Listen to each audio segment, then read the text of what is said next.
Tonton video ini sampai selesai agar Anda tidak gagal paham.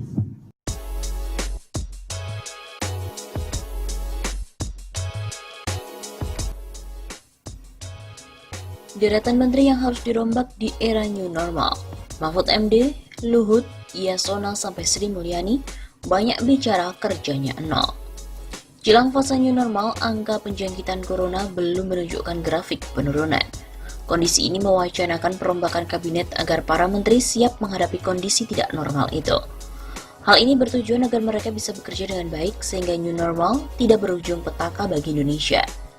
Dalam catatan pakar politik dan hukum Universitas Nasional Jakarta (UNJ), Saiful Anam, ada sejumlah menteri yang layak untuk dirombak. Hal itu didasarkan pada pertimbangan kemampuan mereka dalam menghadapi situasi new normal. Menurutnya ada menteri yang hanya didesain pada saat normal saja tapi tidak bisa bekerja saat dalam kondisi bencana. Pada saat bencana ia tidak bisa bekerja.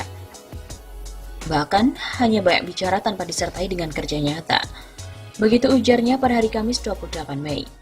Di urutan pertama, Saiful menyebut Menteri Koordinator Bidang Politik Hukum dan Keamanan atau Menko Polhukam Mahfud MD. Ia menganggap mantan Ketua MK itu layak diganti lantaran banyak mengumbar kontroversi. Mahfud MD banyak pernyataan-pernyataan yang tidak perlu dan menimbulkan kontroversi. Begitu jelasnya. Selanjutnya adalah Menteri Koordinator Maritim dan Investasi, Luhut Binsar Panjaitan. Ini karena Luhut dinilai banyak mengambil kebijakan kontroversial, bahkan bertentangan dengan kebijakan menteri yang lain. Selain itu, Saiful Anam juga meminta agar Menteri Koordinator Bidang Pembangunan Manusia dan Kebudayaan Muhadjir Effendi juga dirombak. Mantan Rektor Universitas Muhammadiyah Malang atau UMM itu dinilai belum berfungsi baik dalam mengkoordinasikan lingkup kementerian atau lembaga negara yang menjadi wewenangnya. Tak ketinggalan, Menkumham Yasona Lawli, baginya menteri asal PDIP itu kerap mengeluarkan peraturan yang tumpang tindih satu sama lain.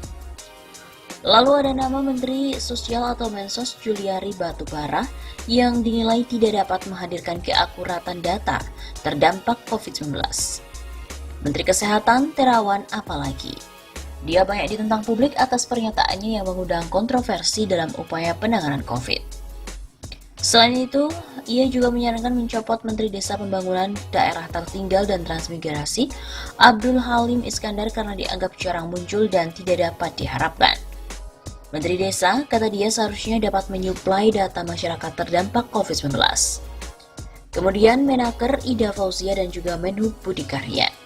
Kebijakannya di masa COVID-19 menimbulkan kontroversi dan berubah-ubah. Lalu ada nama Menteri Keuangan Sri Mulyani Indrawati, karena memiliki masa berpikir yang terlalu bergantung pada utang yang tentu saja merugikan bangsa Indonesia.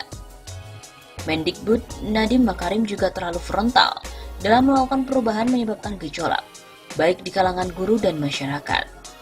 Begitu terangnya. Menteri Pariwisata Wisnu Tama juga sama, malah memperbolehkan wisatawan asing ke Indonesia pada saat awal berhembusnya COVID-19. Terakhir, Saiful juga menyebut nama Menteri Agama Fahrul Razi yang dianggap tidak jelas, lantaran tidak memberikan sikap yang jelas ketika mal dibuka, namun tempat ibadah tidak. Sebelumnya memang diberitakan isu reshuffle Kabinet Indonesia Maju mencuat di tengah pandemi Corona. Mau tidak mau, hal ini pun membuat para pembantu presiden ini was-was. Isu reshuffle membuat para menteri tidak bisa tidur. Begitu kata pengamat politik dari Universitas Al-Azhar, Ujang Komarudin, saat dihubungi oleh redaksi berita politik RMOL pada hari Rabu 27 Mei. Ujang juga menjelaskan diganti atau tidaknya menteri merupakan hak prerogatif presiden. Kendati begitu, dirinya mengingatkan bahwa rakyat memiliki penilaian tersendiri terhadap kinerja para menteri. Menurutnya, banyak menteri Jokowi yang miskin kinerja dan tidak berprestasi, apalagi di tengah pandemik seperti sekarang ini. Tidak sedikit menteri yang membuat aturan tumpang tindih. Hal itu menandakan menteri-menteri itu tidak profesional dan tidak mampu mengatasi persoalan. Semua kembali ke Jokowi karena Jokowi yang menjadi user. Begitu ungkap Direktur Eksekutif Indonesia Political Review. Selain itu, sejumlah pengamat juga menilai Presiden Joko Widodo perlu mengocok ulang atau reshuffle kabinet di tengah kepercayaan publik yang merosot kepada pemerintah dalam menangani pandemi COVID-19. Pengamat komunikasi politik dari Universitas Indonesia, Ari Junaidi, menilai reshuffle kabinet bisa menambah kepercayaan masyarakat kepada pemerintah. Ibaratnya Jokowi adalah manajer klub sepak bola yang ingin mengangkat performa klubnya dengan mengganti beberapa pemain lama dengan pemain baru yang lebih segar. Ujar Ari saat dihubungi oleh redaksi pada hari Rabu malam 27 Mei.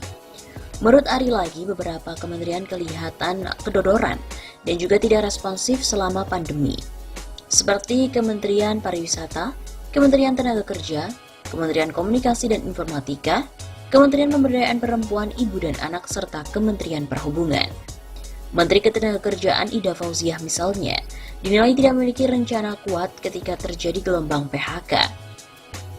Padahal kata Ari, sektor-sektor ini seharusnya menjadi garda terdepan pemulihan bertahap usai pandemi.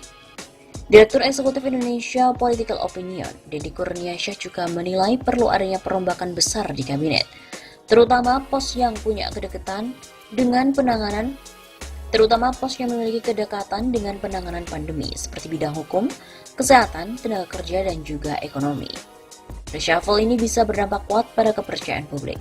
Terlebih jika yang tersasar reshuffle adalah menteri dari koalisi pemerintah. Ujar Deddy. Pengamat politik Universitas Al-Azhar Indonesia, Ujang Komarudin, juga menyebut rakyat sudah geleng-geleng kepala dengan kebijakan para menteri Jokowi yang membingungkan di tengah pandemi. Kalau di luar negeri, Menteri Kesehatan sudah mundur karena merasa gagal dalam menangani corona. Begitu ujarnya. Direktur Eksekutif Parameter Politik Indonesia, Adi Prayitno, juga menyebut Jokowi mesti menunjukkan kepada publik bahwa ia tak punya beban di periode kedua. Jadi pembantunya yang tidak produktif ganti saja dengan yang lain. Begitu ungkapnya.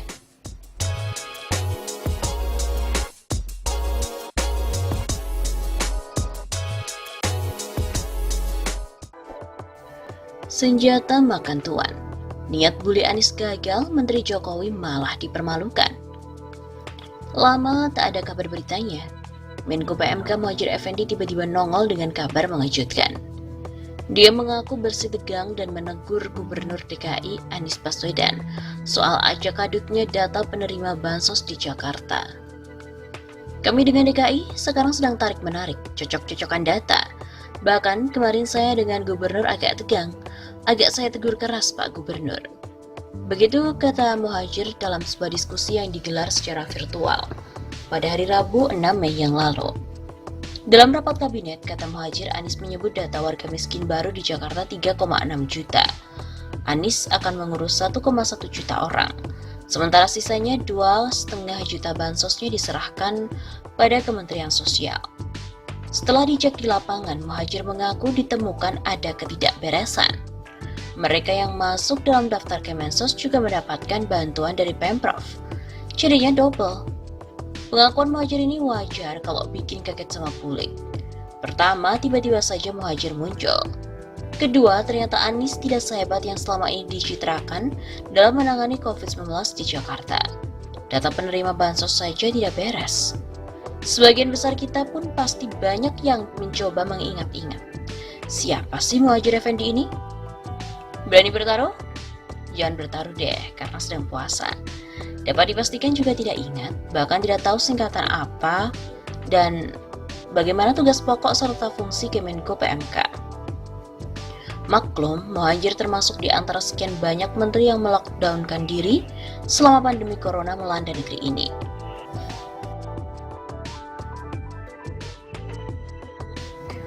Suaranya pun tidak pernah terdengar. Seakan hilang di tengah kehebohan dan hiruk-pikuk pemberitaan seputar virus made in China ini. Sekadar untuk mengingatkan bagi Anda-Anda yang lupa, apalagi yang tidak tahu, Kemenko PMK adalah kependekan dari Pemberdayaan Manusia dan Kebudayaan. Tugas dan tanggung jawabnya pun sangat besar, membawahi 8 kementerian. Kementerian Agama, Kementerian Pendidikan dan Kebudayaan, Kementerian Riset, Teknologi dan Pendidikan Tinggi, Kementerian Kesehatan, Kementerian Sosial, Kementerian Desa Pembangunan Daerah Tertinggal dan Transmigrasi, Kementerian Pemberdayaan Perempuan dan Perlindungan Anak, dan Kementerian Pemuda serta Olahraga. Hampir semua kementerian di bawahnya langsung berkaitan dengan penanganan pandemi. Beberapa di antara seperti Kemenkes, Kemensos, Kemendes, dan Kemenak langsung berada di garda terdepan.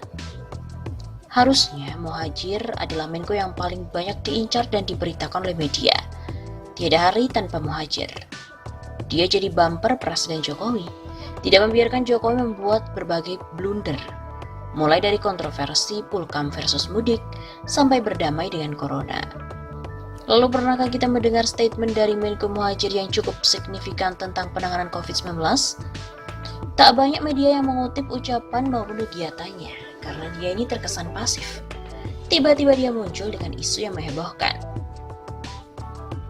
Dia mengaku baru aja ribut dengan Anies. Muhadjir juga menyebut melockdown Jakarta sebagai usulan konyol dari Anies. Alasannya dari mana dan siapa yang menyediakan logistik untuk 9 juta warga Jakarta?